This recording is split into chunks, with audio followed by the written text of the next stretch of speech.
¡No entre! ¡Es peligroso! No entre, es peligroso. El grito de la camarera, que acababa de ser empujada y caer al suelo, resonó en la entrada del restaurante. El millonario sonrió con desprecio. Para él, era solo una treta barata para pedir dinero. Pero solo 3 horas después, se dio cuenta de que acababa de ignorar la única advertencia que podría haberle salvado la vida. ¿Qué había visto aquella camarera? ¿Y por qué una advertencia despreciada fue lo suficientemente poderosa como para cambiar el destino de un millonario? Todo debía remontarse a 3 horas antes. 3 horas antes, un pequeño roce encendió la chispa de todo. Quita esa mano.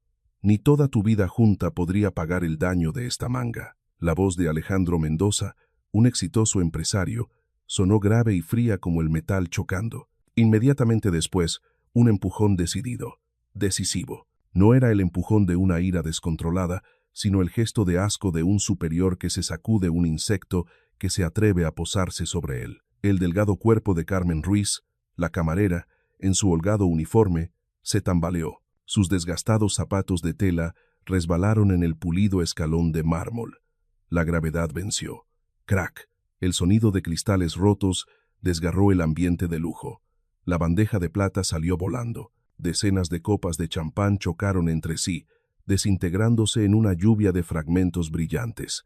El líquido dorado burbujeó y se extendió por la alfombra roja, empapando las rodillas de la chica que acababa de caer de bruces, manchadas con un líquido rojizo. El ambiente en la puerta principal del restaurante, el Palacio del Sol, se congeló.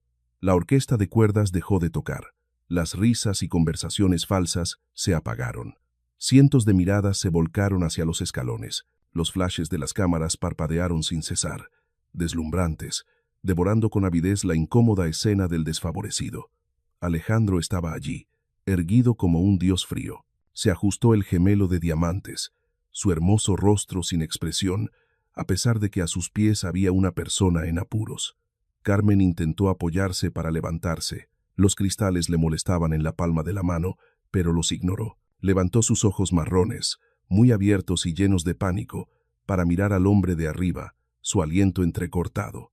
«Señor Alejandro, por favor, escúcheme». Carmen se lanzó hacia adelante, desesperada por agarrar de nuevo la impecable pernera de su pantalón, a pesar de las miradas de desprecio de la multitud. «No entre ahí, por favor, vuelva». Alejandro retrocedió un paso, evitando su toque como si fuera una plaga. Se volvió para mirar a la multitud que murmuraba. Luego volvió a mirar a Carmen, curvando los labios en una sonrisa despectiva. «¿Volver? ¿Qué broma estás haciendo? Si quieres dinero, saca tu gorra y pide. No bloquees el camino». «No, no es dinero», gritó Carmen. Las lágrimas brotaron. Su voz temblaba de miedo extremo. «Hay algo que no está bien. En la puerta trasera. Lo siento. Algo anda mal. No entre, señor». Alejandro suspiró, la exasperación evidente en su rostro. Se agachó, acercando su cara a la de ella, su voz suave pero con la máxima indiferencia. «Sentir. ¿Eres una profeta? ¿O crees que, si inventas una historia de miedo, te tiraré unas cuantas monedas por tu creatividad? Lo juro, alguien lo está esperando», sollozó Carmen, agitando la cabeza. «Siento un peligro real. Por favor, créame. Por favor, váyase de aquí». «¿Sentir peligro?». Alejandro soltó una risa seca y fría. Se puso de pie, mirándola desde arriba como a un ser inferior. «Estás contaminando el aire de la fiesta con tus delirios. Apártate. ¿Qué demonios estás haciendo?». La puerta giratoria de cristal se abrió bruscamente. Un hombre corpulento salió como una tormenta. Jorge López, el gerente del restaurante, con la cara roja y el sudor perlado en la frente. El miedo a perder a un cliente VIP lo convirtió en una bestia salvaje. «Señor Mendoza, oh Dios mío, lo siento muchísimo». Jorge se inclinó inmediatamente. Su voz temblaba de adulación, antes de volverse bruscamente hacia Carmen con ojos desorbitados. «Mocosa, ¿estás loca?». Jorge se abalanzó, su mano grande y tosca agarró bruscamente el cuello del uniforme de Carmen, levantándola y haciendo que sus pies se despegaran del suelo. «¿Te atreves a molestar a un cliente VIP? ¿Estás borracha o quieres buscarte problemas?». «Señor Jorge, escúcheme. Carmen intentó explicar, agarrándose a su muñeca, su voz rota. Tengo miedo de que algo malo pase. Cállate, le gritó Jorge en la cara, salpicándole de saliva. Estás empañando la reputación de El Palacio del Sol. Lo único malo aquí eres tú. Estás despedida, ahora mismo. Quítate de mi vista antes de que llame a seguridad para que te echen por acoso. Pero él, seguridad. Llévensela, tírenla a la acera y borren su nombre del sistema inmediatamente. 2 grandes guardias de seguridad, sin decir una palabra, sujetaron firmemente a Carmen por ambos brazos, levantándola como un saco de basura roto. Ella se debatió desesperadamente, sus piernas pataleando en el aire. «Suéltenme, señor Alejandro, escúcheme, no entre». Su grito se fue haciendo más débil hasta desaparecer por completo cuando fue arrojada violentamente a la acera de hormigón fuera de la entrada principal. La puerta giratoria de cristal dorado se cerró. Afuera había humillación, dolor, polvo y oscuridad. Adentro, luz dorada, dinero y falsa ostentación.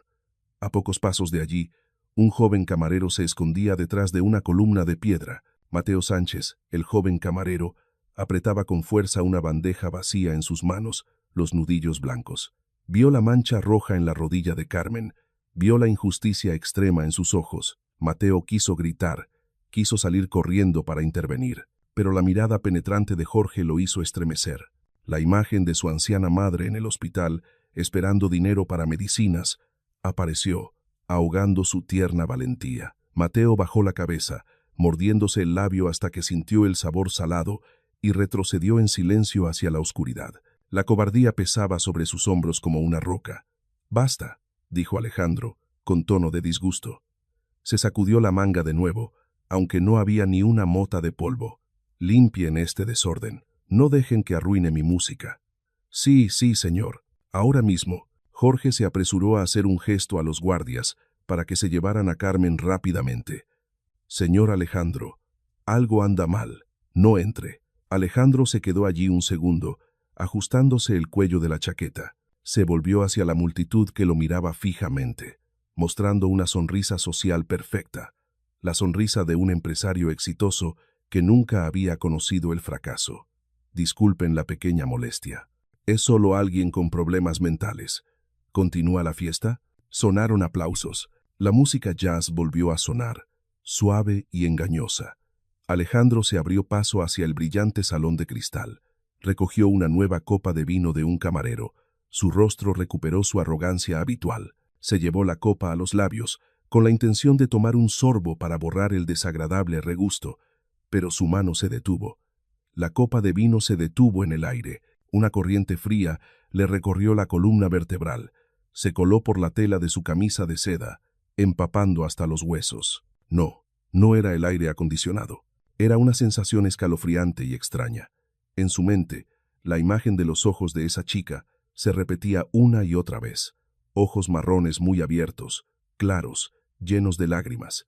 «¿Estás loca?», se había burlado de ella. Pero esa mirada no era una actuación.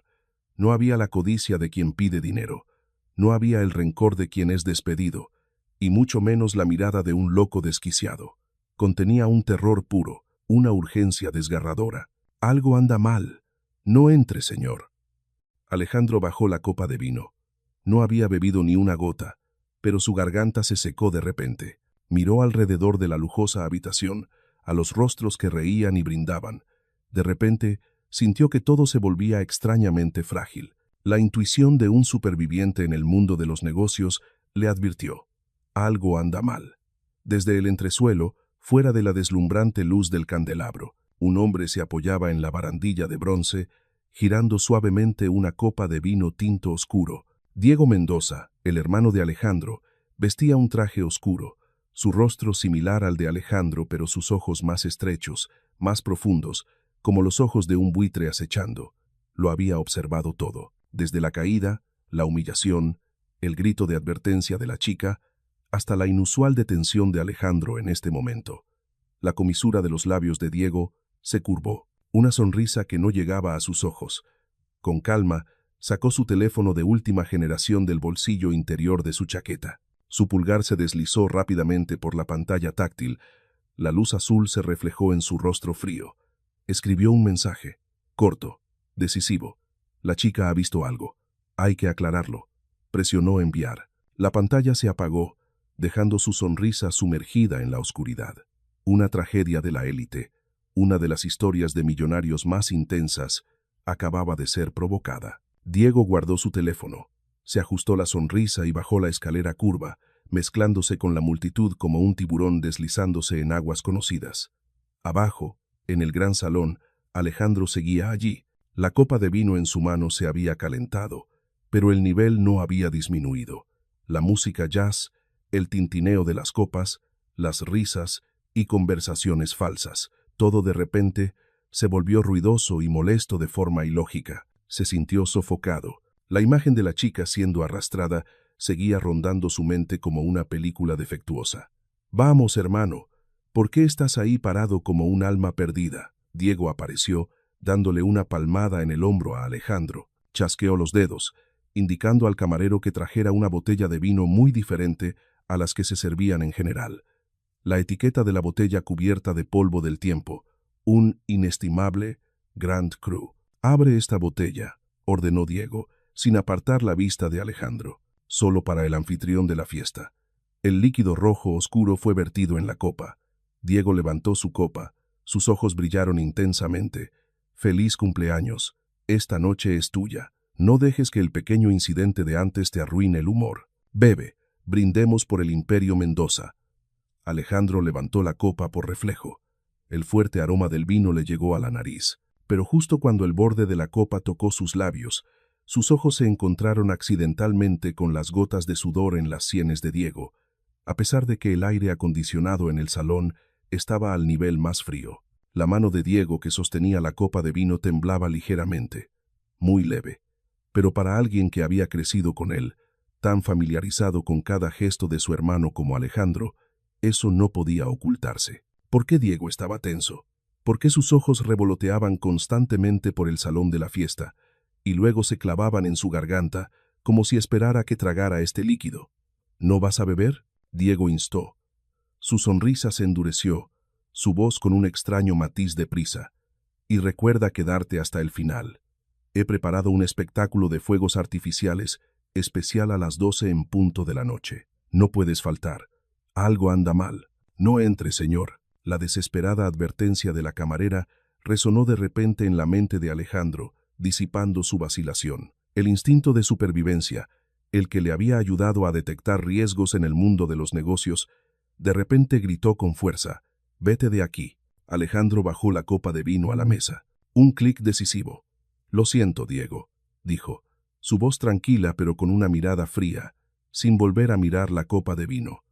«Acabo de recordar una llamada importante con un socio japonés. En su zona horaria es por la mañana y necesitan una respuesta ahora mismo». La sonrisa en el rostro de Diego se apagó. Se inclinó, agarró el brazo de Alejandro. Sus dedos apretaron con tanta fuerza que le causaron dolor. «Socios, en este momento no bromees, Alejandro. Eres el protagonista. No puedes irte. Precisamente por ser el protagonista, debo asegurarme de que el grupo no pierda dinero». Alejandro le quitó la mano a Diego, se ajustó el cuello de la camisa y se dio la vuelta para irse decididamente. «Diviértete. Volveré después, si termino el trabajo». No esperó la reacción de Diego. Alejandro se abrió paso rápidamente entre la multitud, ignorando los saludos, y se dirigió directamente a la puerta de servicio donde su chofer lo esperaba. Necesitaba aire. Necesitaba escapar de esta sofocante jaula dorada. Detrás de él, Diego lo siguió, rechinando los dientes. La copa de vino en su mano se tambaleaba, a punto de derramarse. El penthouse de Alejandro estaba en la cima de la Torre Mendoza, completamente aislado del ruido de la Ciudad de México. La puerta del ascensor se abrió, el silencio envolvió el lujoso y frío espacio. Alejandro se aflojó la corbata, arrojando las llaves sobre la mesa de cristal. Se sentía exhausto. Se quitó su costosa chaqueta de cachemira, la armadura de poder que había usado toda la noche. Justo cuando la chaqueta se deslizó de sus hombros, un olor acre le llegó directamente a la nariz. Era fuerte, agrio y penetrante. Alejandro frunció el ceño. Cogió la chaqueta y la acercó a su nariz. El olor provenía de la manga derecha, exactamente donde Carmen se había aferrado desesperadamente antes de que él la empujara.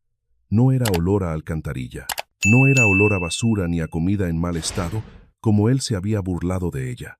Encendió la lámpara de su escritorio, la luz blanca iluminando cada fibra de la tela. Las pupilas de Alejandro se contrajeron. Sobre el fondo de tela de lana negra fina apareció una mancha de color verde pálido.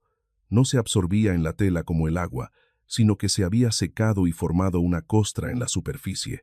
Peor aún, en el borde de la mancha, las fibras de cachemira de primera calidad se estaban erosionando, erizándose y cambiando de color como si hubieran sido afectadas por un químico suave. La mano de Alejandro tembló. Tocó la mancha con cautela, luego la acercó a su nariz para olerla de nuevo. Olía a almendras amargas mezcladas con azufre. Esto era un químico industrial extremadamente potente. Se apresuró a sacar su teléfono. Sus dedos se deslizaron rápidamente por la pantalla, buscando noticias sobre la fiesta. Lo que le llamó la atención fue el titular sensacionalista en la primera página de un periódico sensacionalista. El joven maestro de la Casa Mendoza empuja brutalmente a una sirvienta. La foto mostraba un primer plano del desafortunado momento. Alejandro de pie, con expresión desdeñosa, y Carmen, cayendo de bruces a sus pies. Pero esta vez, al mirar la foto, no vio la suciedad. Vio la mano de ella, la mano manchada con ese líquido verde, tratando de limpiarse en su pantalón, y vio sus ojos, ojos muy abiertos, dilatados al máximo por el horror. Hay algo que no está bien. En la puerta trasera. Lo siento. Esa chica no estaba loca.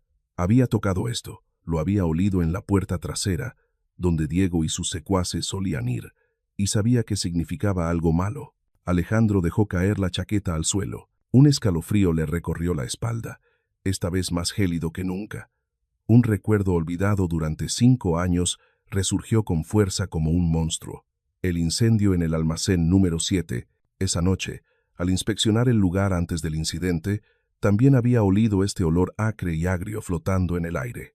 La policía concluyó que fue un cortocircuito, y el mayor beneficiario del enorme seguro y del valioso terreno fue Diego. No era una coincidencia. Esa chica era el único testigo que había visto o sentido la señal inusual, y él acababa de echarla a la calle, donde Diego podría silenciarla fácilmente para siempre. Alejandro agarró su teléfono. Sus dedos marcaron el número de Ricardo Montoya, su abogado y la única persona en la que Alejandro confiaba. Su voz ronca, sin rastro de arrogancia. Ricardo, ven a la oficina ahora mismo y manda a alguien a buscar a la chica que fue despedida del restaurante. Encuéntrala a toda costa, antes de que Diego la encuentre. El teléfono en la mano de Alejandro seguía caliente después de la llamada de medianoche. No durmió, no podía dormir. Tan pronto como los primeros y débiles rayos del amanecer de la Ciudad de México se abrieron paso a través de la neblina de la contaminación, el ruidoso coche deportivo de Alejandro rasgó el silencio de la calle que conducía a la puerta trasera del Palacio del Sol. No entró por la puerta principal. No fue a la fiesta. Fue a buscar la verdad. El coche frenó bruscamente. Los neumáticos chirriaron en el asfalto justo delante de la zona de carga. La pesada puerta de hierro acababa de ser levantada, revelando a Jorge López. El gerente estaba de pie, dando órdenes a los empleados que recogían la basura, con un cigarro barato en la mano, su rostro marcado por el cansancio después de una noche de servicio. Al ver a Alejandro salir del coche, con un aspecto desaliñado muy diferente de su habitual pulcritud, el cigarro de la boca de Jorge cayó al suelo. «¿Sí, señor Mendoza?», balbuceó Jorge, apresurándose a apagar la brasa con el pie, y una sonrisa aduladora y forzada apareció en su rostro. ¿Olvidó algo? ¿O necesita que yo? ¿Dónde está ella? Alejandro lo interrumpió. Su voz ronca. Se abalanzó, agarró el cuello arrugado de la camisa de Jorge y lo empujó contra la pared de ladrillos manchada. «¿Quién, señor?» Jorge palideció. El olor a alcohol de la fiesta de anoche aún flotaba en su aliento. «La camarera de anoche, la que usted echó a la calle como un saco de basura», rugió Alejandro, sus ojos grises, inyectados en sangre. «No intente engañarme, Jorge. ¿Dónde está su expediente personal? ¿Dónde está su dirección?» «Sí, señor, cálmese». Jorge levantó las manos en señal de rendición, sudando a mares. Miraba a su alrededor constantemente, evitando la mirada ardiente de Alejandro. Esa chica, Carmen, es una infractora. Ya la he despedido. Según el procedimiento. Sí. Según el procedimiento de seguridad del restaurante, el expediente de un empleado despedido por infracción se destruye inmediatamente para evitar problemas legales. ¿Destruido a las 3 de la mañana? Alejandro apretó más, haciendo que Jorge tosiera con dificultad. ¿Cree que soy estúpido? ¿Quién le ordenó borrar las pruebas? Nadie. Lo juro, gritó Jorge, pero su voz era aguda por el miedo. Solo quería proteger su reputación. Alejandro lo soltó, empujando a Jorge a un lado con asco. Sabía que este tipo era solo un peón cobarde. Necesitaba a alguien con más conciencia. Se abrió paso hasta la cocina, impregnada de olor a grasa y lavavajillas. Los cocineros que preparaban el turno de la mañana se sobresaltaron, abriéndose a los lados. Alejandro escaneó la habitación y se detuvo en la zona del fregadero, al fondo de la esquina. Mateo Sánchez estaba diligentemente fregando ollas enormes. Cuando vio la alta figura cernirse sobre él, levantó la vista. Sus ojos se abrieron de par en par. El plato en su mano se resbaló y cayó en el fregadero, salpicando agua jabonosa. «Tú», Alejandro señaló, su voz un poco más suave pero aún dominante. «Anoche fuiste el único que quiso ayudarla. Te vi».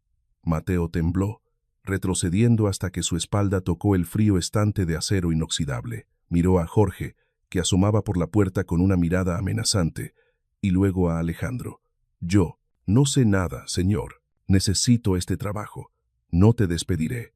Alejandro sacó un fajo grueso de billetes de su bolsillo y lo dejó caer con fuerza sobre la mesa de acero inoxidable. «Esto es 10 veces tu salario mensual. Solo necesito un nombre o una dirección». «¿A dónde fue ella?» Mateo miró el fajo de dinero, luego los ojos de Alejandro. Ya no vio la arrogancia de la noche anterior, solo vio la urgencia de alguien que buscaba ayuda.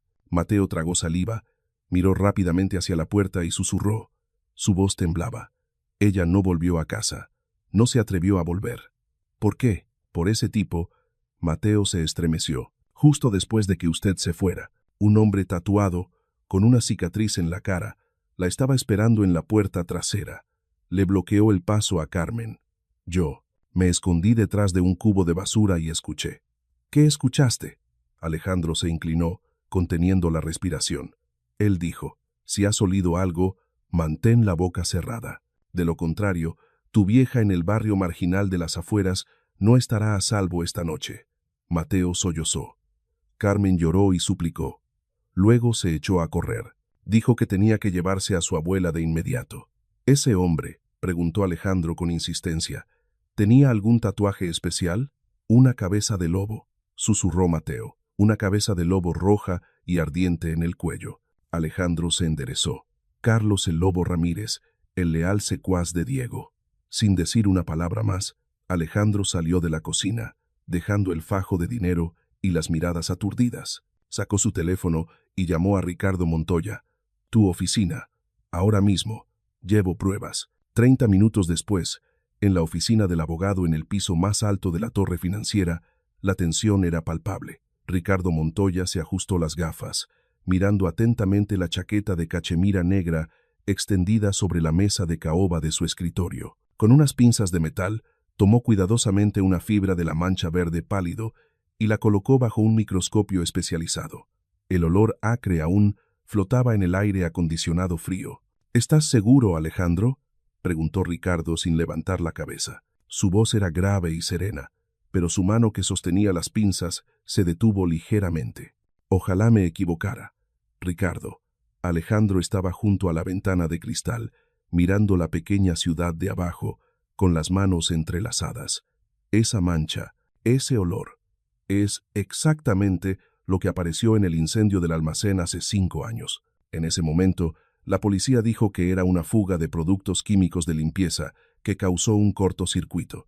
Pero ahora recuerdo que Diego era el encargado de ese almacén». Ricardo dejó las pinzas, se quitó las gafas y se frotó el puente de la nariz. Había servido a la casa Mendoza durante 30 años. Viendo crecer a los dos hermanos, conocía su rivalidad. ¿Pero una conspiración peligrosa? Esa era una línea que no se atrevía a creer que Diego cruzaría. Si esto es un material inflamable industrial, dijo Ricardo lentamente, sopesando cada palabra, entonces la advertencia de esa chica no fue un delirio. Ella es el único testigo vivo que sabe lo que Diego planea hacer. Y Carlos el Lobo la está buscando. Alejandro se giró bruscamente. Sus ojos ardían. Tienes que ayudarme a encontrarla antes. El sistema de localización del grupo, detectives privados, cualquier cosa que tengas. Mateo dijo que está en el barrio marginal de las afueras, viviendo con la abuela Rosa, la abuela de Carmen. Ricardo miró profundamente a los ojos del joven heredero. Nunca había visto a Alejandro tan agitado y decidido por una extraña. No por dinero, no por honor, sino por conciencia. Está bien, Ricardo asintió, extendiendo la mano para presionar el intercomunicador. Activaré el equipo Fantasma. Si ella todavía está en la Ciudad de México, la encontraremos en una hora. Al mismo tiempo, en su oficina privada, Diego Mendoza navegaba en su tablet. Se detuvo en una página de noticias. La foto de Alejandro empujando a Carmen aparecía nítidamente, pero lo que llamó la atención de Diego no fue esa acción. Amplió la foto. En la esquina inferior derecha, la mano de Carmen se aferraba a la manga de Alejandro. Una mancha verde borrosa se pegaba a la tela negra. Diego entrecerró los ojos. Reconoció esa mancha. Sabía exactamente lo que era. Estúpido, siseó Diego, una fría sonrisa en sus labios. Cogió el teléfono y llamó a Carlos. La presa no se ha ido lejos, y Alejandro tiene la prueba sin saberlo. Escucha, Carlos, ordenó Diego, su voz resonando en la habitación vacía. Ya no hace falta disimular. Quiero que esa chica desaparezca antes del atardecer, crea un accidente. Un incendio en una casa de barrio bajo, por ejemplo. A nadie le importará la vida de esos pobres. La casa había pasado de las sombras a la luz, y la seguridad de Carmen ahora se contaba por minutos. El zumbido de la vieja máquina de coser sonaba como el lamento de un grillo en la estrecha habitación alquilada, impregnada de olor a humedad y polvo de tela. El sol abrasador del mediodía mexicano se colaba por la rendija de la ventana rota, iluminando las partículas de polvo que danzaban en el aire denso de la pobreza. Carmen Ruiz pisaba el pedal de la máquina de coser, un golpe tras otro, pesado. No se atrevía a detenerse. Cada puntada era una moneda, y necesitaba miles de puntadas para comprar una tira de antibióticos. Cough, cough, cough. La tos seca y desgarradora resonó desde la cama destartalada pegada a la pared manchada de humedad.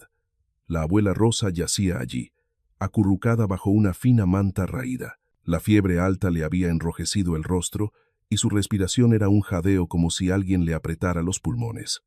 Abuela. Carmen soltó la tela a medias y corrió hacia la cama. Vertió un vaso de agua. Levantó la cabeza de su abuela. Las manos de la anciana estaban ardiendo, su piel arrugada y seca como corteza de árbol. No, no te preocupes por mí, susurró la abuela Rosa, intentando apartar el vaso de agua. Ahorra dinero, mi niña.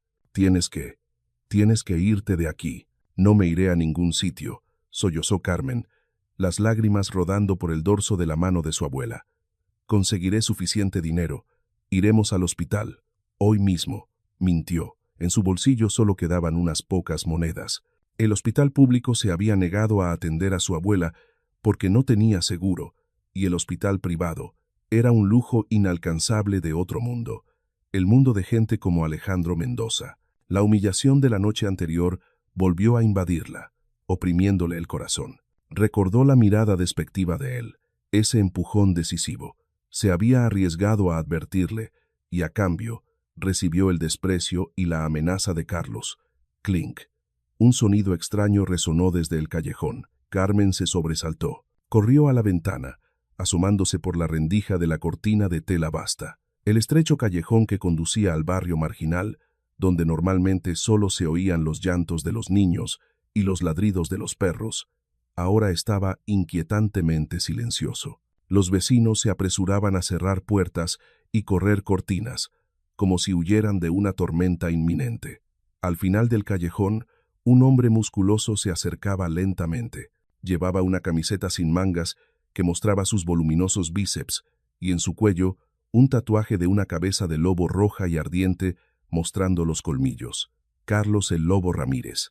No iba rápido, Caminaba lentamente, con una foto en la mano, deteniéndose de vez en cuando para preguntar a un niño que jugaba en la calle y luego esbozando una sonrisa macabra cuando el niño señalaba hacia la casa al final del callejón, la casa de Carmen. El corazón de Carmen pareció detenerse. Todo su cuerpo se heló.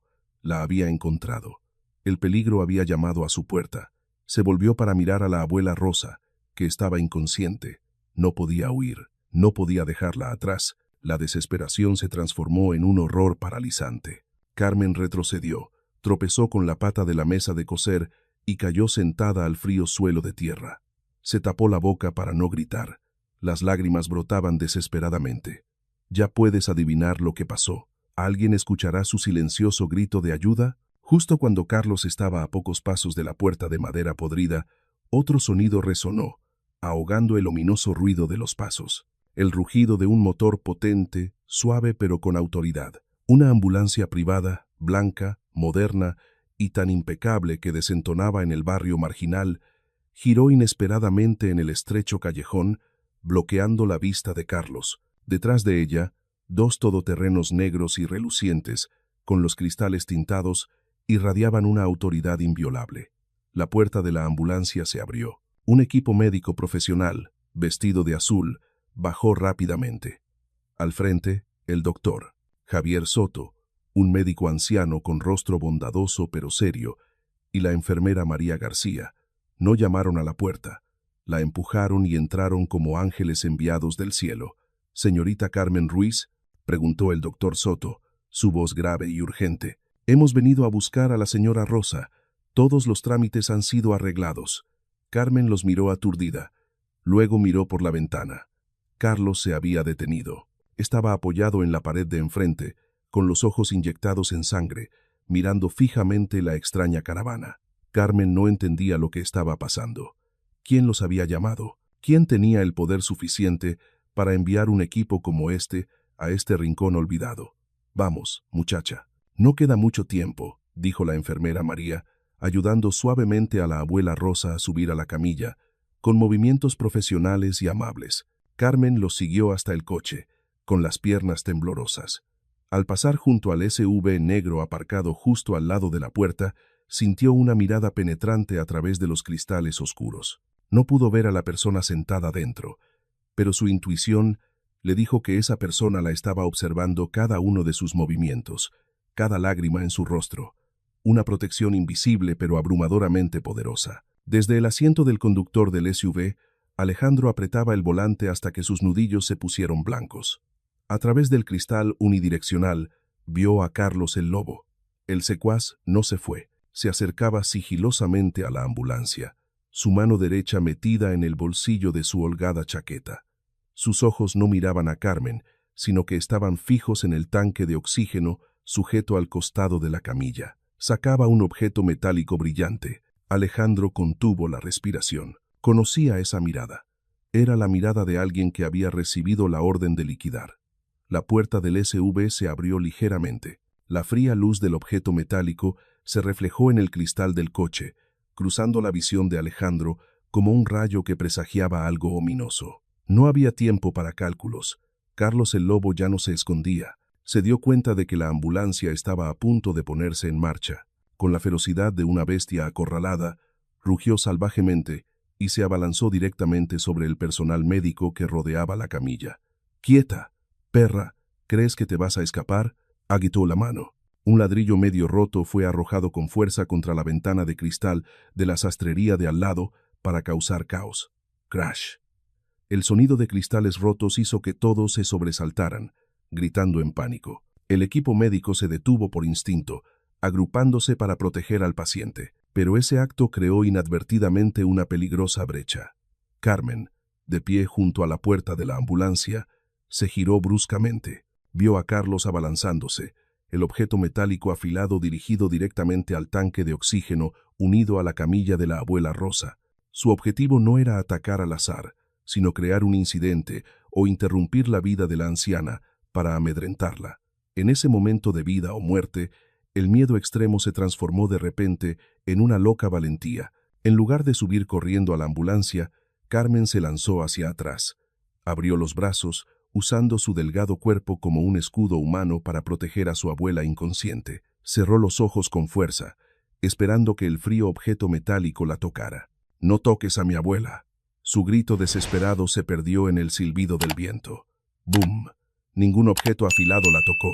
En cambio, hubo un choque de piel y huesos, pesado y brutal. La puerta del SUV negro se había abierto en algún momento. Alejandro no esperó a los guardaespaldas. Salió del coche a una velocidad vertiginosa, despojándose por completo de la elegante compostura de un empresario. Se lanzó con todo su cuerpo contra Carlos como un proyectil, embistiendo al fornido secuaz y haciéndolo caer de bruces sobre el suelo polvoriento. El objeto metálico salió volando, clavándose en el suelo. Carlos se levantó a duras penas, con los ojos inyectados en sangre. No podía creer lo que veía. El que lo había atacado no era la policía, no era un guardaespaldas, sino Alejandro Mendoza, el dios de traje que él pensaba que nunca se atrevería a ensuciarse las manos. «Tú», gruñó Carlos, intentando abalanzarse, pero ya no tuvo oportunidad. Dos guardaespaldas profesionales de Alejandro se abalanzaron sobre él. Una patada paralizante en la rodilla hizo que Carlos se desplomara, seguida de un giro de brazos hacia atrás. El secuaz fue inmovilizado boca abajo en el suelo, maldiciendo pero sin poder moverse. Alejandro jadeaba, su camisa blanca manchada de polvo, su codo rasgado y goteando un líquido rojo. No le importaba la herida. Se dio la vuelta bruscamente y corrió hacia Carmen. La chica seguía allí, con los ojos cerrados, todo su cuerpo temblaba violentamente como una hoja antes de una tormenta. Todavía no se había dado cuenta de que había sido rescatada. «Carmen», la voz grave resonó, sin rastro de desprecio ni frialdad, solo un arrepentimiento desgarrador. Carmen abrió los ojos lentamente. Delante de ella no había peligro con un objeto afilado, sino Alejandro. Estaba arrodillado para estar a su altura, sus ojos grises llenos de preocupación. «Lo siento», susurró Alejandro, su voz rota. «Llegué tarde». La tensión extrema en Carmen se rompió. Lo miró, luego miró a su abuela, que seguía a salvo. Sus piernas se volvieron blandas. Alejandro extendió la mano, y esta vez no hubo asco alguno. La sostuvo justo cuando estaba a punto de caer, atrayéndola a un abrazo apretado. Carmen hundió la cabeza en su hombro, el olor a perfume caro mezclado con el olor a polvo de la calle y sudor, creando una extraña sensación de seguridad. Rompió a llorar, las lágrimas empapando su hombro. La camisa que esta vez él había usado para protegerla en lugar de apartarla. Entre los brazos temblorosos pero firmes de Alejandro, Carmen de repente se dio cuenta de algo. El latido del corazón de este hombre era tan fuerte y arrítmico como el suyo. Él también tenía miedo. No miedo por sí mismo, sino miedo de perderla a ella. El muro de hielo que separaba a la rata de alcantarilla del dios se había derrumbado por completo en este callejón destartalado.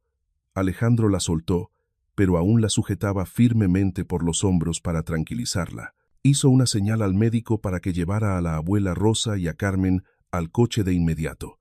Luego se volvió para mirar a Carlos, que estaba atado en el suelo. La mirada de Alejandro cambió. Se volvió más aguda y fría que el objeto afilado de Carlos de antes. Se acercó y miró al hombre que había intentado hacer daño a su benefactor. «Llévenselo», ordenó a los guardaespaldas, su voz gélida. «Manténganlo a salvo. Es la clave para derrocar a Diego. La guerra comienza hoy». Se volvió para mirar a Carmen a través del cristal de la ambulancia, con una mirada decidida. «Carmen, ¿confías en mí?». Carmen lo miró profundamente a los ojos. No respondió con palabras, pero su mano se posó en el cristal de la puerta del coche, coincidiendo con la posición de la mano de él por fuera. Un ligero asentimiento. El coche se puso en marcha, dejando atrás una nube de polvo y un pasado humillante. El SUV aceleró por la autopista, rumbo a la Safe House, un apartamento seguro aislado en una colina, propiedad secreta del Grupo Mendoza. Ni un segundo se perdió. Dentro de la sala de estar estrictamente vigilada, Alejandro puso un vaso de agua tibia en la mano de Carmen. Ella se sentó acurrucada en el sofá de cuero, aún con su ropa de trabajo polvorienta, frente a Ricardo Montoya con su cuaderno de notas y una grabadora ya encendida. El aire estaba espeso de tensión. «Señorita Carmen», comenzó Ricardo, su voz suave pero profesional. «Sé que está asustada, pero necesitamos los detalles». Cada detalle. Esa noche, ¿qué escuchó? Carmen respiró hondo. El calor del vaso de agua la ayudó a calmarse. Miró a Alejandro, que estaba sentado a su lado, con una mirada de aliento. Estaban en la puerta trasera, en la parte más oscura del callejón. La voz de Carmen temblaba, pero era clara. El hombre con el tatuaje de la cabeza de lobo, Carlos, y otra persona. Su voz era grave, elegante, como la del señor Alejandro, pero más fría. Alejandro apretó el reposabrazos de la silla.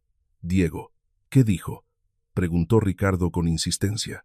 Le entregó una pequeña maleta a Carlos. Dijo, ¿ya está la caja de productos químicos con la X roja en su lugar? Carlos se rió, diciendo que el detonador ya está conectado al sistema eléctrico.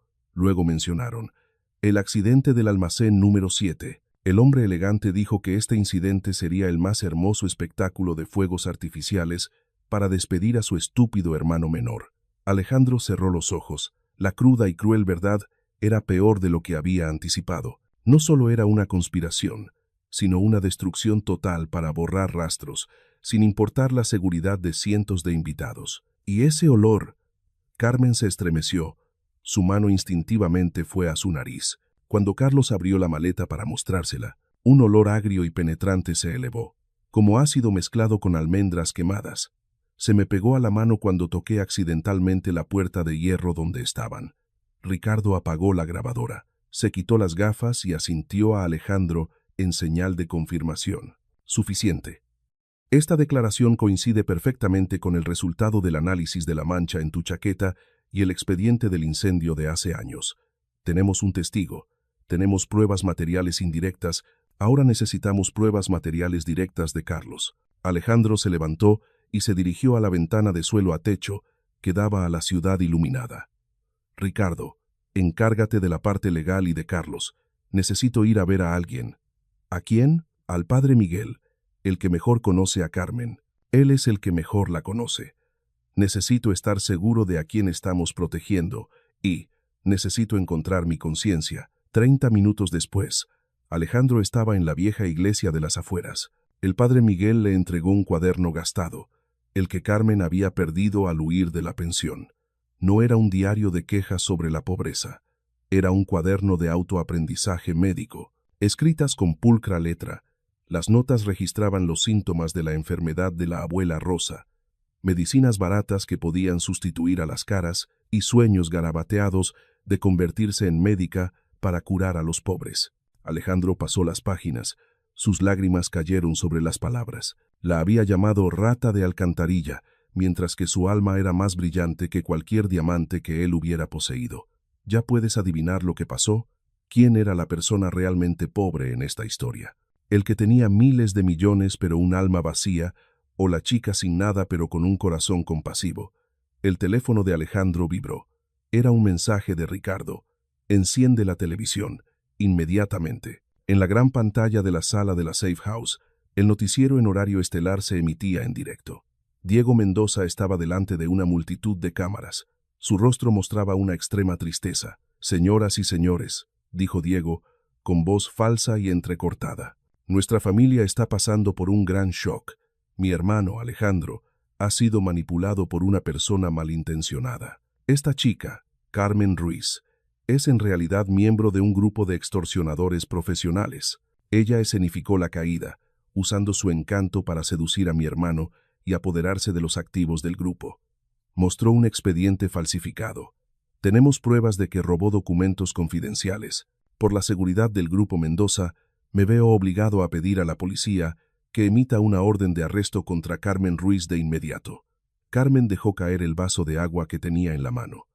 El vaso se hizo añicos, su rostro estaba pálido. Diego no solo quería hacerle daño, quería destruir su honor y su sustento ante el mundo entero. La pantalla del televisor se apagó bruscamente. Alejandro Mendoza arrojó el mando a distancia sobre la mesa de cristal. El seco sonido del impacto rompió el silencio sofocante en la sala segura. Carmen se sentó acurrucada en el sofá, con el rostro sin una gota de sangre. Las calumnias de Diego eran como agujas invisibles que perforaban su autoestima recién reparada. Extorsión, engaño de seducción, robo. Esas palabras estaban siendo transmitidas a millones de personas. Quiere arrinconarnos, dijo Ricardo Montoya, frotándose las sienes, con voz grave y calculada. Está jugando sus cartas. Si no contraatacamos ahora mismo, la orden de arresto será efectiva mañana por la mañana. Carmen no podrá salir a la calle. Alejandro se dio la vuelta y se acercó a Carmen. No dijo palabras de consuelo vacías. Se arrodilló, mirándola directamente a los ojos. Él habla mucho en la televisión porque tiene miedo, Carmen. El que tiene la sartén por el mango no necesita gritar. Nosotros tenemos el as bajo la manga. Se levantó de golpe y se volvió hacia Ricardo. Llama a la inspectora Elena Ramírez, la inspectora perspicaz. Dile que quiero entregar al sospechoso Carlos inmediatamente, pero no en la comisaría. Aquí, ahora. Una hora después, el ambiente en la sala de interrogatorios improvisada en la Safe House era tenso. Carlos el Lobo Ramírez estaba esposado a una silla de hierro. Tenía la cara hinchada por el golpe con Alejandro, pero su mirada seguía siendo desafiante. Frente a él estaba la inspectora Elena Ramírez, una mujer con una mirada cortante como una cuchilla. Y Alejandro. No tengo nada que decir. Carlos escupió en el suelo. Solo estaba dando un paseo. Este ricachón me atacó. Lo demandaré. Paseando con un objeto afilado y un químico inflamable, Elena colocó la bolsa de pruebas sobre la mesa, su voz gélida. Te enfrentas a cargos de intento de agresión grave y terrorismo, Carlos. 20 años de prisión, sin libertad condicional. ¿Pruebas? Carlos se burló. No me asustes. Tengo un abogado. Mi jefe se encargará de todo. Alejandro, que hasta ahora había estado en silencio apoyado en la pared, de repente soltó una risa. Se acercó y arrojó una tableta sobre la mesa frente a Carlos. En la pantalla, el video de la reciente rueda de prensa de Diego. ¿Este es tu jefe?, preguntó Alejandro, con tono compasivo. Escucha con atención. En el video, un reportero preguntó a Diego sobre su conexión con bandas. Diego respondió con fluidez, su rostro lleno de rectitud. Escuché que mi hermano fue engañado por un gángster llamado Carlos. Este tipo es cómplice de esa chica. Si la policía lo encuentra, el Grupo Mendoza ofrecerá una gran recompensa. Es un cáncer que debe ser eliminado. La sonrisa en los labios de Carlos se apagó. Sus pupilas se contrajeron. ¿Él me vendió?, balbuceó Carlos. El sudor comenzó a brotarle en la frente. Solo eres un peón, Carlos. Alejandro se inclinó y le susurró las crueles palabras de la verdad al oído. ¿Crees que te dejará vivir después de terminar? Ha culpado de todo a ti y a Carmen. Cumplirás tu condena en la cárcel. O peor aún, serás eliminado en la cárcel para cerrar el caso. Diego nunca deja testigos. El silencio invadió la habitación. Carlos miraba fijamente la pantalla, su respiración agitada. La lealtad ciega se derrumbó ante el instinto de supervivencia. Quiero un trato, siseó Carlos, con los ojos inyectados en sangre. Quiero protección. Confiesa todo. Elena encendió la grabadora. Y te aseguro que vivirás. Carlos respiró hondo y luego empezó a hablar. Cada palabra, cada letra brotaba como un torrente. Confesó sobre el almacén secreto de productos químicos en las afueras, sobre el plan para incendiar el sistema eléctrico del Palacio del Sol. Y lo más importante, confesó sobre Marco Rivera, el contable que ayudaba a Diego a blanquear dinero para comprar esos artículos prohibidos. Y eso no es todo. Carlos se rió entre dientes, con una mirada llena de odio hacia Alejandro. El incendio de hace 5 años. No fue un accidente. Diego me hizo cortar los cables del generador de aceite. Él estaba en la colina mirando cómo el almacén se quemaba y bebiendo en celebración. Siempre decía, mi hermano es demasiado débil para ser rey. Tengo que despejar su camino. Alejandro apretó los puños con tanta fuerza que sus uñas se clavaron en su piel. Las sospechas se habían confirmado. Su hermano no era solo un avaricioso, sino un monstruo. Justo cuando Elena ordenó al equipo SWAT que asaltara y arrestara a Marco Rivera y solicitara una orden de arresto para Diego, el teléfono de Alejandro vibró.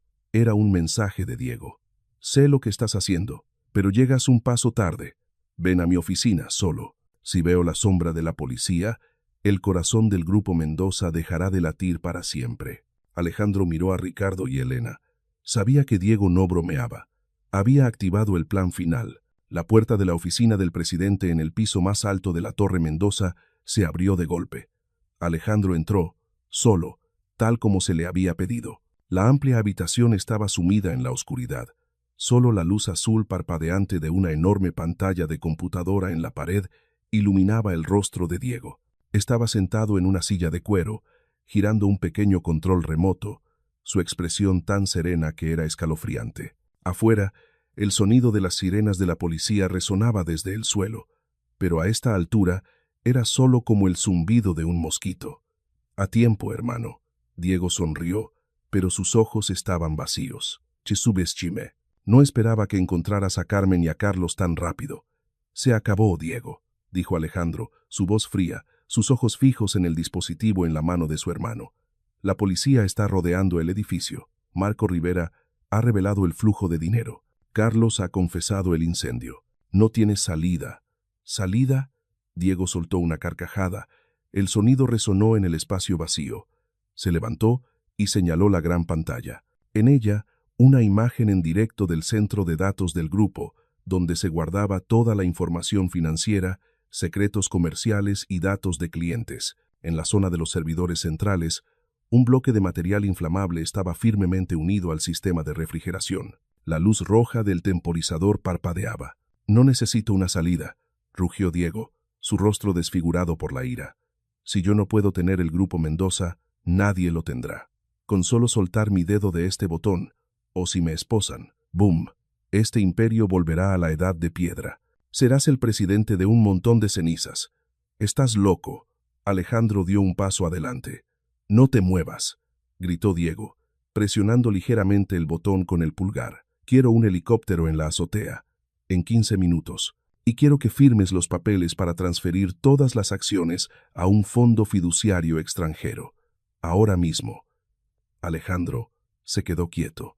Sabía que Diego lo haría. En el auricular minúsculo profundamente incrustado en su oído, la voz de Ricardo sonó apresurada.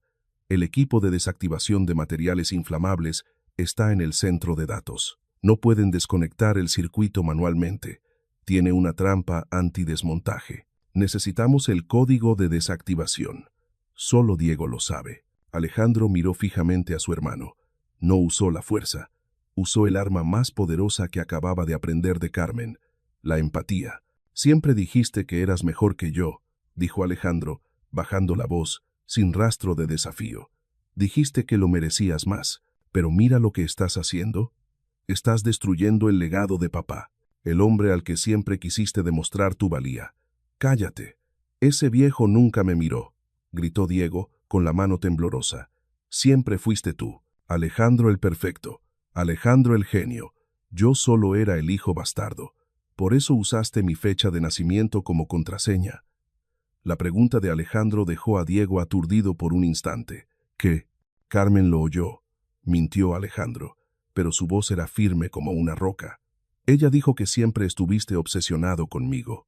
La contraseña del sistema de respaldo. Siempre fue el día en que empezaste a odiarme. El día en que nací». Diego vaciló brevemente. La cruda verdad al descubierto lo hizo perder la concentración. No esperaba que una simple camarera pudiera ver tan profundamente en su oscura alma. En el momento en que Diego se descuidó, Alejandro gritó en el micrófono: «12 de mayo. Introduce ya». Al mismo tiempo, la puerta de la oficina detrás de Diego fue derribada. El equipo SWAT irrumpió. Pero el primero en entrar no fue la policía. Fue don Gabriel Ortega, padre de Alejandro y Diego. El anciano, apoyado en su bastón, con el rostro viejo empapado en lágrimas, miró fijamente a su hijo mayor. «Diego», lo llamó, su voz rota. Diego se giró bruscamente, viendo a su padre. El asombro hizo que su dedo se aflojara del botón. En el auricular de Alejandro, la voz de Ricardo resonó con alivio. «Desactivado. Código correcto. El dispositivo se ha apagado». «No», gritó Diego, lanzándose frenéticamente hacia la ventana, con la intención de saltar o escapar. Pero Alejandro se abalanzó. Derribó a Diego al suelo, sujetándole firmemente las manos detrás de la espalda. No hubo golpes, solo una contención decisiva. «Basta», susurró Alejandro al oído de su hermano, con la voz ahogada. «No dejes que papá vea esto más». La inspectora Elena se acercó y esposó a Diego. Ya no se resistía. Yacía allí, entregado, con la mirada vacía hacia el techo, donde su imperio acababa de derrumbarse por completo. Cuando la policía se llevó a Diego, pasando por delante de don Gabriel, El anciano desvió la mirada, incapaz de ver los ojos de su hijo culpable. Pero Diego se detuvo de repente, se volvió para mirar a Alejandro y sonrió con una mueca retorcida. Has ganado esta partida. Pero ¿cómo le explicarás al mundo lo de esa chica? Sigues siendo el que empujó a su benefactor. Esa mancha nunca se borrará. La puerta del ascensor se cerró, ocultando la sonrisa venenosa de Diego. Alejandro se quedó solo en la oficina revuelta. Miró por la ventana, donde las luces de la ciudad brillaban abajo. Diego tenía razón. Había salvado al grupo, pero aún no había salvado su propia conciencia. Su teléfono vibró. Era un mensaje de Isabela Pérez, la directora de comunicaciones. La prensa está rodeando el edificio. Quieren respuestas sobre Carmen. ¿Deberíamos emitir un comunicado de negación o guardar silencio? Alejandro devolvió la llamada, su voz firme. No neguéis, no guardéis silencio. Preparad la sala de conferencias más grande. Mañana por la mañana diré la verdad, toda la verdad. Alejandro guardó su teléfono en el bolsillo del pantalón. No volvió a su lujoso penthouse. Fue directamente al pequeño baño detrás de la oficina del presidente. Abrió el grifo de agua fría y se la echó vigorosamente en la cara. En el espejo, el hombre que le devolvía la mirada ya no tenía la arrogancia de un dios como en la fatídica noche de su cumpleaños. Sus ojos estaban ojerosos pero brillaban con una nueva determinación. Se quitó la costosa corbata de seda y la arrojó a la papelera. Le siguió el elaborado chaleco. Alejandro solo se quedó con una sencilla camisa blanca, remangándose hasta los codos, dejando al descubierto los arañazos de su forcejeo con Diego. Isabela, dijo por el intercomunicador interno, con una calma inusual, abre las puertas de la sala principal y envía las notificaciones de despido a Jorge López y a Sofía Torres, la camarera principal. Quiero que abandonen el edificio antes de que llegue la prensa. No quiero que manchen el ambiente de hoy. En el vestíbulo de la Torre Mendoza, Jorge López gritaba, intentando aferrarse al mostrador de recepción mientras la seguridad se lo llevaba, mientras Sofía Torres, cabizbaja, cargaba una caja con sus pertenencias personales, arrastrando los pies por la puerta giratoria, la misma puerta por la que una vez había consentido el despido de Carmen. La justicia había comenzado a actuar, pero esto era solo el preludio. 9 de la mañana. La gran sala del Grupo Mendoza estaba a rebosar. Cientos de reporteros de todo México e internacionales se agolpaban, creando un mar ruidoso de gente. Los flashes parpadeaban sin cesar como una tormenta de luz, recordando la desafortunada noche en el Palacio del Sol. Pero esta vez, el foco no era una fiesta. En la primera fila, separada del caos, Carmen Ruiz estaba sentada en silencio. Llevaba un sencillo vestido de algodón azul claro, limpio. A su lado estaba la abuela Rosa, sentada en una silla de ruedas moderna, saludando a su nieta, con el rostro sonrosado y saludable, gracias a los cuidadosos cuidados del equipo médico. La pequeña chica que una vez fue arrojada a la calle, ahora estaba sentada en el lugar más honorable, pero sus ojos aún mostraban un toque de preocupación. No sabía lo que Alejandro planeaba hacer. Las luces del escenario se encendieron de repente. La sala entera se quedó en silencio absoluto. Alejandro salió. No había presentador. No había discursos preparados en un teleprompter. Caminaba solo, solitario en el vasto escenario. No se sentó detrás de una mesa presidencial forrada de terciopelo, sino que se puso de pie frente al micrófono, con los brazos colgando, completamente indefenso. Soy Alejandro Mendoza, comenzó. Su voz resonó, grave y cálida pero teñida de tristeza. Y soy un ciego. Un murmullo se levantó entre la multitud. Isabela Pérez, en el backstage, contuvo la respiración mientras observaba. He vivido en una torre de marfil, creyendo que el dinero era la única medida del valor humano, continuó Alejandro. Su mirada recorrió la multitud y se detuvo en Carmen. Esa noche, una mujer valiente arriesgó su vida para salvarme. Me advirtió del peligro, aunque la traté peor que a la basura. La empujé, la humillé, me burlé de su bondad. Se detuvo, tragó saliva, su garganta se apretó. Diego Mendoza, mi hermano, ha pagado por sus errores ante la ley, pero mis errores, mi arrogancia e insensibilidad, ¿qué tribunal los juzgará? Alejandro sacó un cheque de su bolsillo, lo levantó en alto y lo rompió delante de todos. El dinero no puede comprar el honor. Por eso, hoy, anuncio la creación de la Fundación Carmen Ruiz. Todas mis ganancias personales de este año se destinarán a este fondo para apoyar la atención médica y la educación de los trabajadores pobres, las personas que nosotros, los ricos, a menudo olvidamos. Unos pocos aplausos dispersos sonaron, luego aumentaron, pero Alejandro levantó la mano para indicar que se detuvieran. No había terminado. Se bajó del atril, bajó los escalones y se dirigió hacia la primera fila.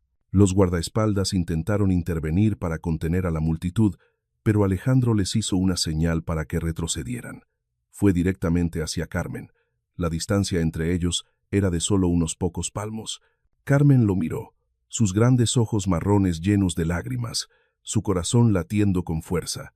Y entonces, ante el asombro de millones de personas que lo veían en directo, Alejandro se arrodilló lentamente. Sus rodillas tocaron la alfombra, más abajo incluso que la altura de los ojos de la chica sentada. El hombre más poderoso de México, el que nunca se había inclinado ante nadie, ahora estaba arrodillado ante una camarera. «Carmen», dijo Alejandro. Su voz temblaba, sin necesidad de micrófono, pero toda la sala lo escuchaba claramente. «Te humillé en la puerta de mi restaurante. Hoy te devuelvo tu dignidad en el corazón de este grupo. Tu perdón es algo que no merezco, pero usaré el resto de mi vida para demostrar que he cambiado. Lo siento muchísimo». El espacio pareció congelarse. Solo el sonido de los obturadores de las cámaras resonó sin parar, capturando esta imagen histórica. Un millonario arrodillado pidiendo perdón a una persona pobre, una inversión completa de los prejuicios sociales. Carmen tembló. Miró la cabeza de Alejandro. Recordó el doloroso empujón, la humillación amarga, pero también recordó el cálido abrazo en el callejón polvoriento. Recordó cómo se había lanzado contra Carlos para salvarla. El odio, si alguna vez existió, se había desvanecido hace mucho tiempo, dando paso a una emoción más grande. Se puso de pie lentamente.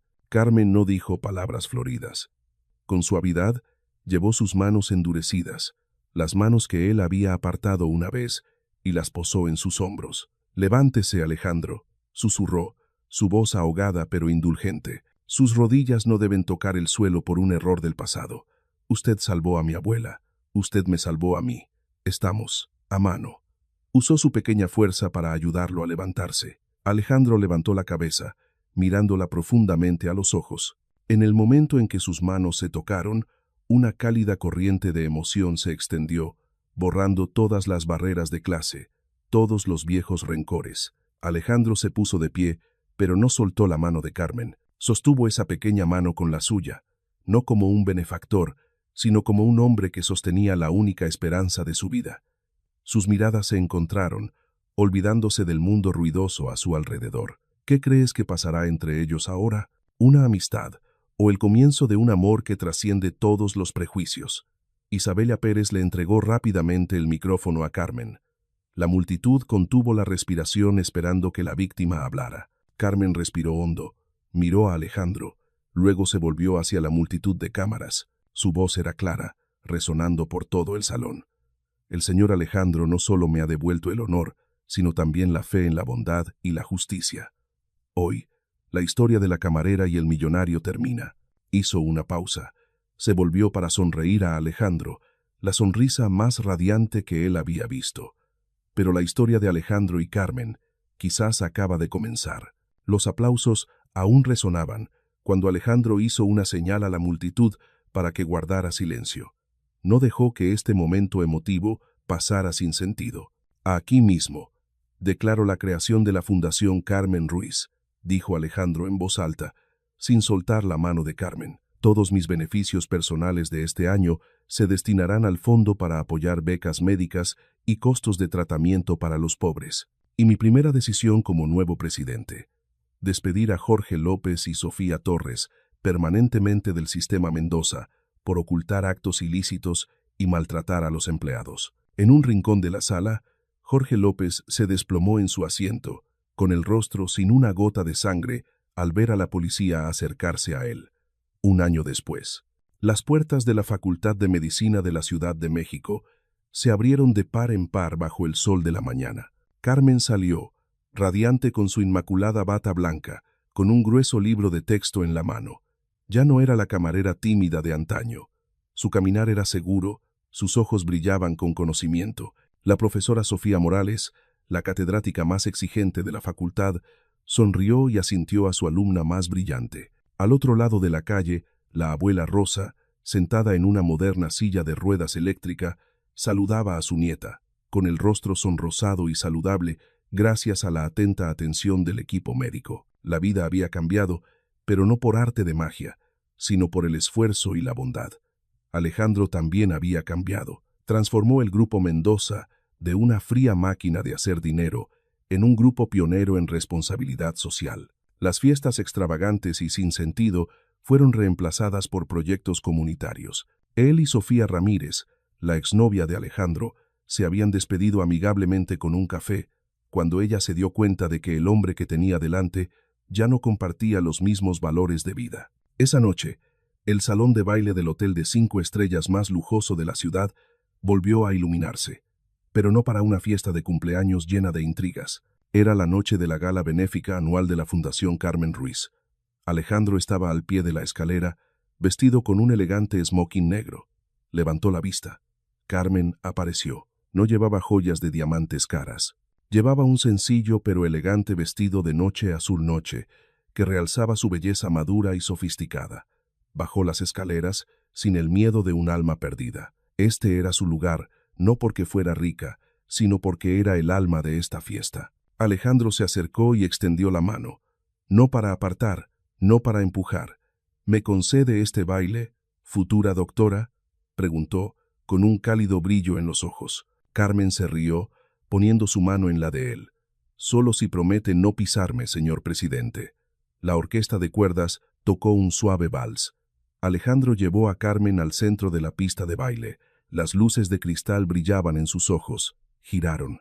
Ya no había distancia entre amo y sirviente. Ya no había barrera entre el barrio marginal y el penthouse. Solo el latido de dos corazones que habían atravesado juntos la tormenta, que se habían roto y se habían curado mutuamente. «Me salvaste la vida», susurró Alejandro a su oído, apretando suavemente su cintura. «Y tú salvaste la mía», respondió Carmen, apoyando la cabeza en su hombro. «No». Alejandro negó suavemente con la cabeza, sus ojos llenos de admiración. «Hiciste algo mucho más grande. Me enseñaste a ser humano». Continuaron bailando, olvidándose del mundo que los rodeaba. La imagen de Alejandro y Carmen sonriendo juntos, girando en un vals interminable, se convirtió en el testimonio más hermoso de una verdadera historia romántica, donde el amor no germinó del brillo, sino que floreció de la comprensión y la compasión. El amanecer de una nueva vida había comenzado realmente. Después de todas las tormentas, este capítulo no se cierra con una victoria ruidosa, sino con un silencio lo suficientemente profundo como para que las personas se miren a sí mismas. Carmen no cambió el mundo con poder o dinero. Simplemente se aferró a lo correcto en el momento de mayor desprecio. Y esa elección obligó a Alejandro a enfrentar la parte de su ser que había olvidado intencionalmente durante tanto tiempo, la conciencia. El despertar no vino de sermones, sino de acciones, de la reverencia de disculparse, de atreverse a pagar por los errores, de la decisión de anteponer la dignidad humana a la fama. Esta historia nos recuerda que nadie nace malo, pero muchas personas se acostumbran a vivir en la indiferencia hasta el punto de olvidar que pueden ser mejores. Y a veces solo se necesita que una persona sea lo suficientemente valiente como para decir, esto no está bien, para que el destino de muchas personas tome un camino diferente. Si has acompañado a Carmen y Alejandro hasta aquí, quizás también hayas sentido la fragilidad, pero la fuerza de la bondad. No debilita a las personas, sino que les da el valor para cambiar. Y tú, intenta puntuar esta historia del 0 al 10. Y si pudieras elegir, ¿cómo crees que debería continuar el camino de Carmen y Alejandro? ¿En paz, con desafíos, o una aventura completamente nueva? Deja una palabra clave que exprese tu emoción en este momento. Puede ser despertar, dignidad, compasión, sanación, o cualquier otra emoción que te haya dejado la historia. Y si esta historia te hizo detenerte a pensar un momento, dale me gusta y sigue el canal Historias con Magia para continuar acompañándonos en los próximos viajes.